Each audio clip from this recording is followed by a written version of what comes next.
What's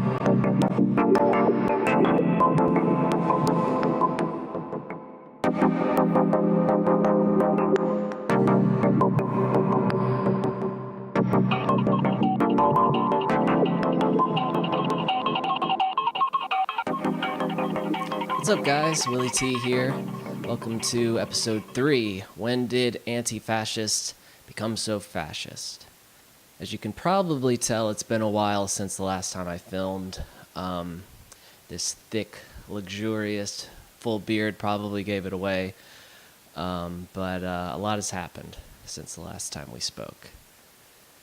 Normally I like to be really researched when I make these videos, well prepared. They're a little more scripted. But tonight I would like to go off the cuff a little bit.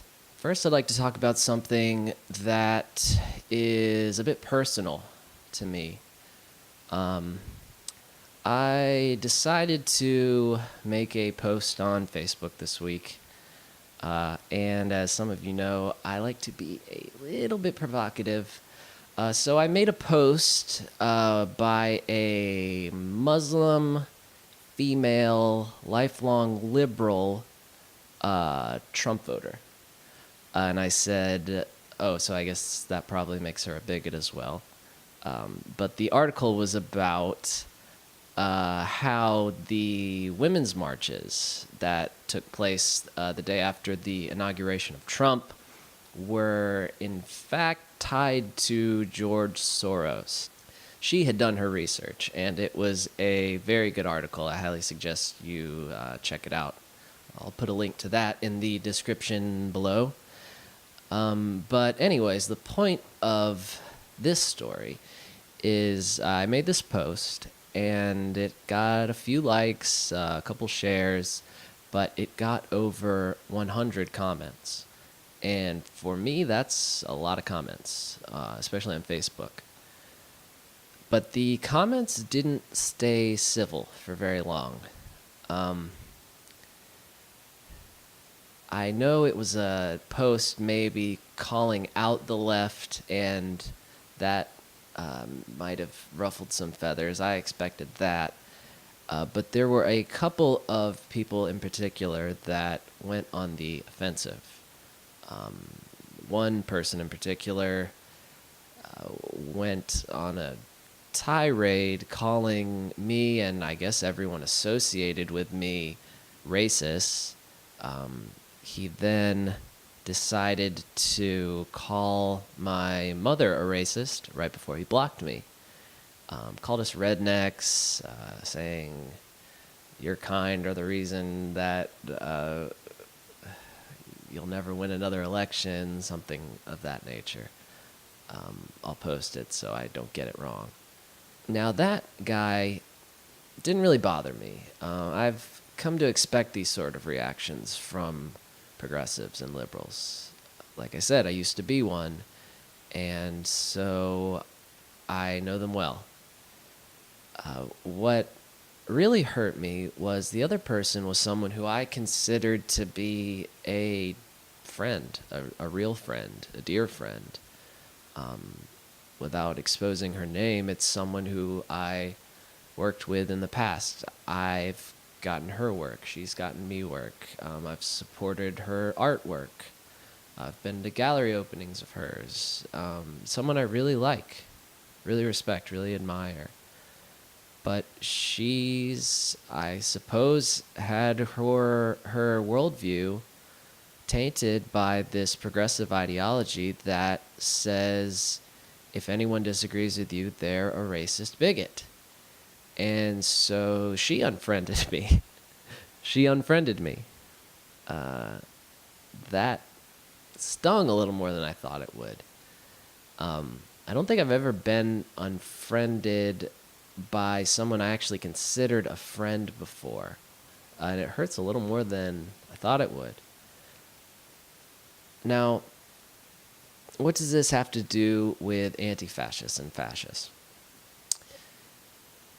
You might have noticed a theme developing in these videos.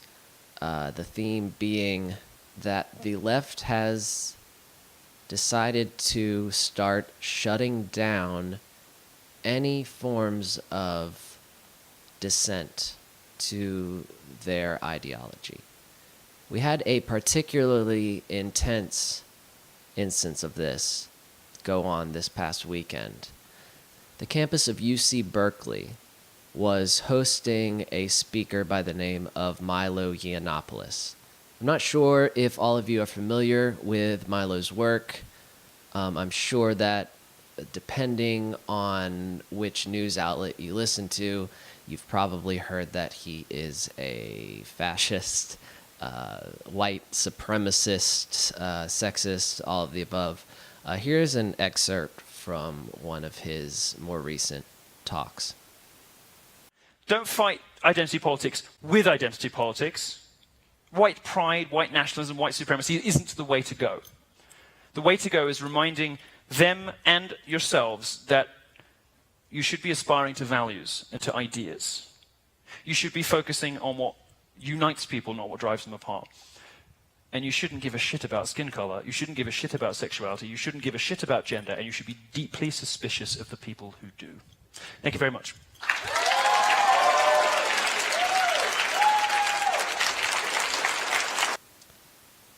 Doesn't appear to be a white supremacist, to me, anyways.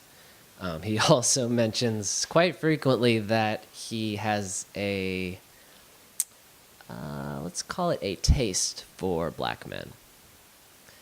Apart from that, he's a person who is standing up to the bullying and shaming tactics of the left, the suppression of speech, which they call hate speech, but I don't find that that argument holds up. If you're going to defend free speech, the First Amendment, that applies to all speech, whether you disagree with it or not. So this is what happened when Milo tried to speak on the UC Berkeley campus.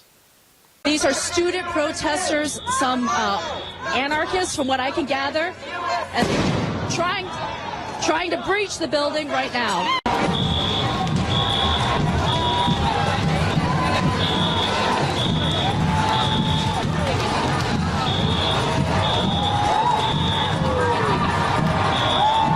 Someone who's moved in closer. Somebody's taking a selfie with a or doing a Facebook Live or something. Who knows? This is the front of the student union here. You can see there are some broken windows. This is a barricade that they threw right through one of the windows. There's going to be a dispersal order at some point.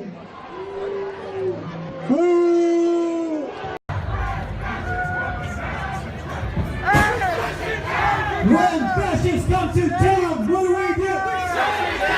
When fascists come to town, what do we do? We shut it down! When fascists shut it down, what do we do? We shut it down! As you can see, rioters were shooting fireworks at police. They were tearing down police barricades and smashing them through windows.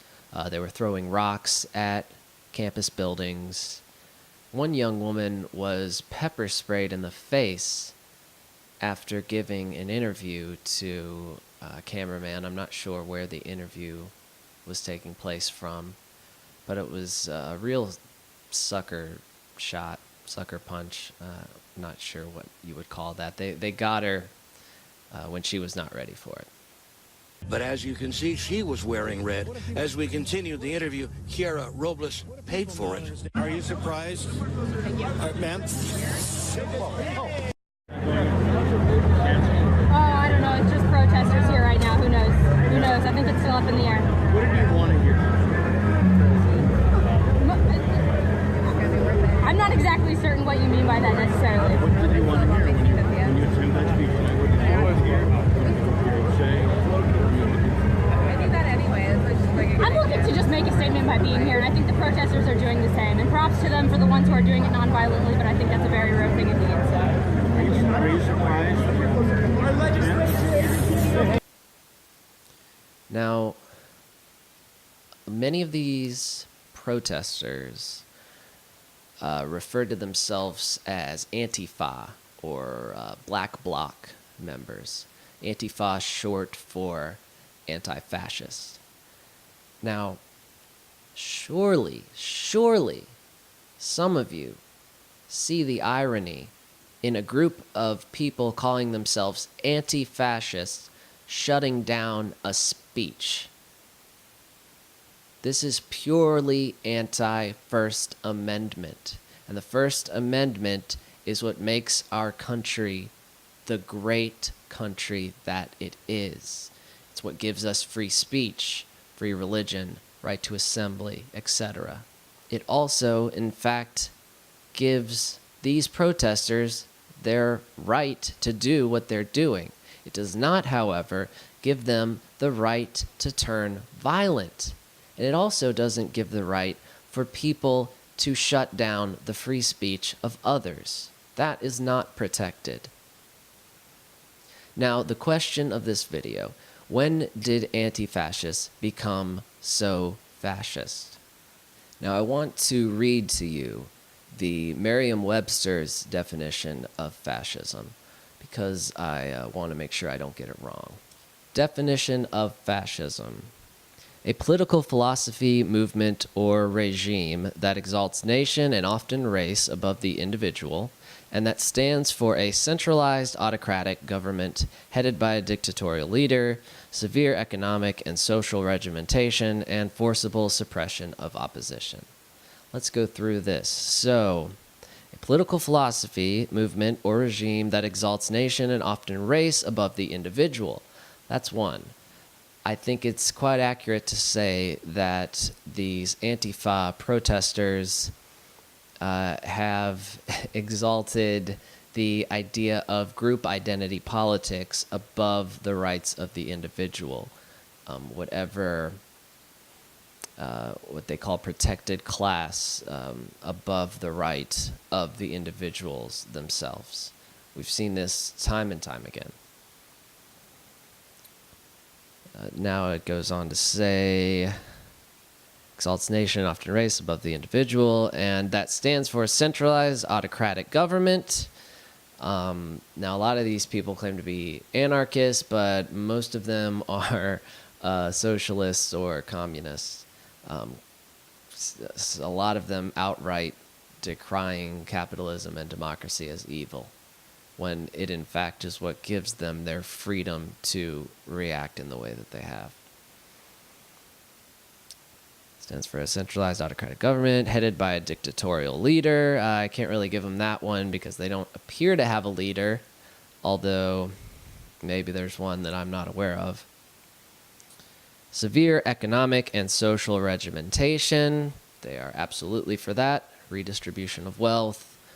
Tax the 1%. Basically, anyone who is entrepreneurial enough to supply jobs, let's tax them to the point where they can't offer jobs anymore. Great idea.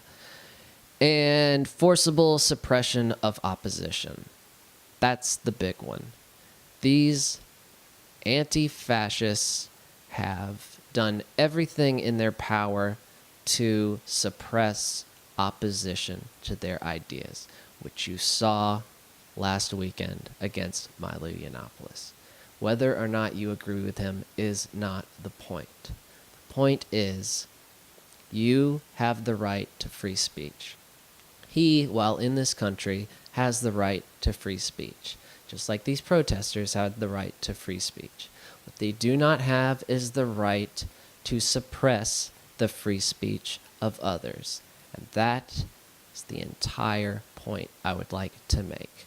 No one has the power, the authority to suppress the speech of others simply because you disagree. I'm Willie T.